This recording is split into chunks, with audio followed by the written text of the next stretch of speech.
Trujillo. I've been working on art as far back as I can remember.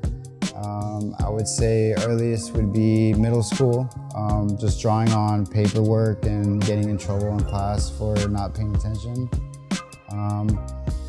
I really been putting it to canvas probably like the past 10 years, really like establishing a style, and yeah, that's where I'm at now. So I catch a lot of my inspiration from music.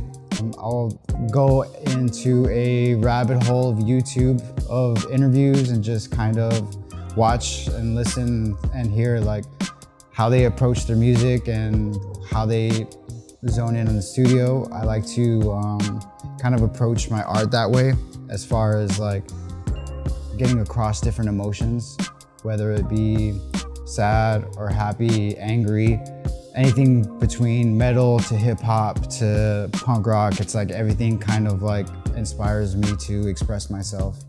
And the vulnerability that comes behind creating artwork is, for me, sometimes the most hardest thing to do, because I'm not one to talk about what's going on with me.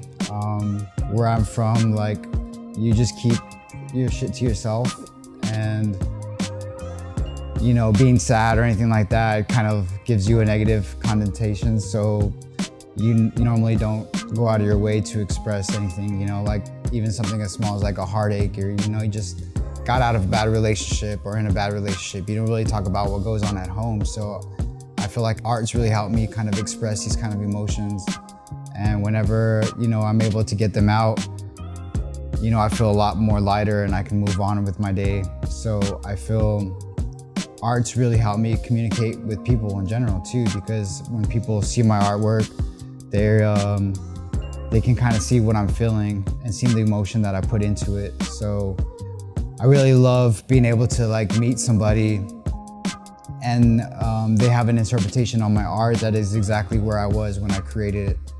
And it's that kind of connection that really like pushes me to continue to create, because art is bigger than just me. You know, I have my own interpretation of what it is and what it means to me, but, you know, but when somebody else sees it, you know, they can feel it.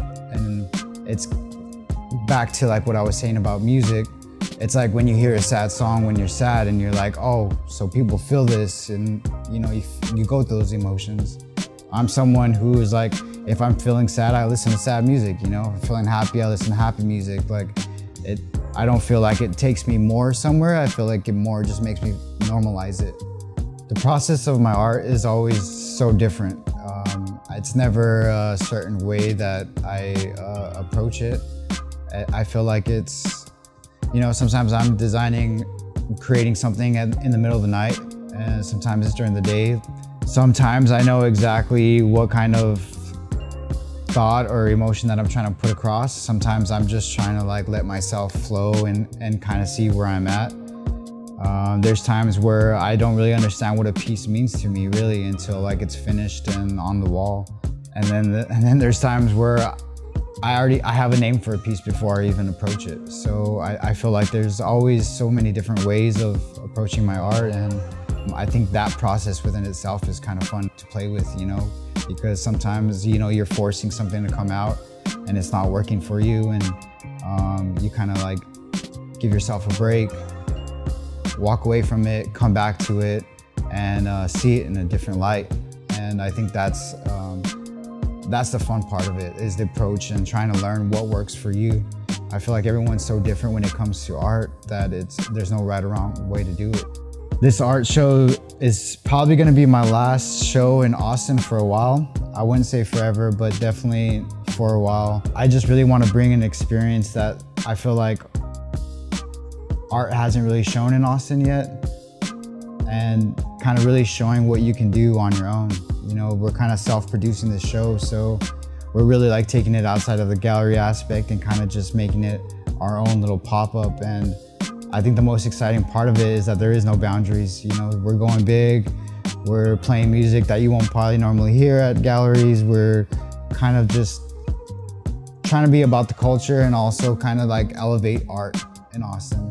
And I just want to fucking go big, you know? I just want to really show what artists can do. Don't allow anybody to tell you where you should be or what you need to be doing.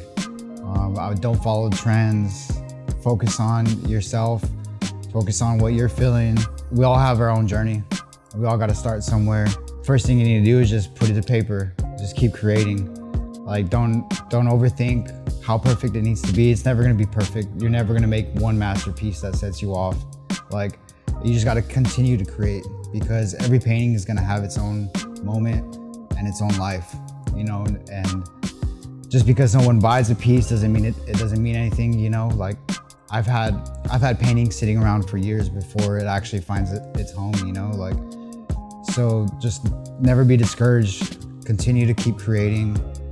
Keep creating. Like, I'm gonna just keep saying that. Just keep creating, because keep creating, keep putting it out there, because it's all gonna have a snowball effect, you know. Like, every painting is like a seed, you know what I mean? You plant it and grow it and like let it be, you know. It's gonna be a while before you start actually eating fruit from the tree. So you just gotta keep creating, keep putting it out there.